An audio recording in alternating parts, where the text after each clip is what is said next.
So today I'll show you what we can learn from the Americans.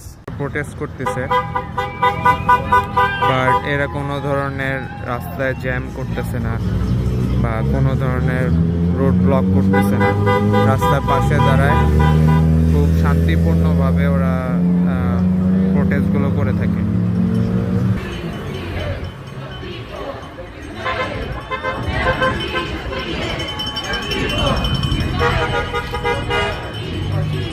ওরা কত শান্তিপূর্ণভাবে প্রোটেস্টটা করতেছে, কিন্তু আমাদের বাংলাদেশের পার্সপেক্টিভে আমরা যদি দেখি, কোনো ধরনের প্রোটেস্ট বলেন, কোনো ধরনের সংগ্রাম বলেন, যদি কোনো কিছুই হয় তাহলে দেখা যায় যে আমরা এমন কিছু করি যেটা হলো আমাদের সাধারণ জনগণের কষ্টের কারণ হয়ে দাঁড়ায়।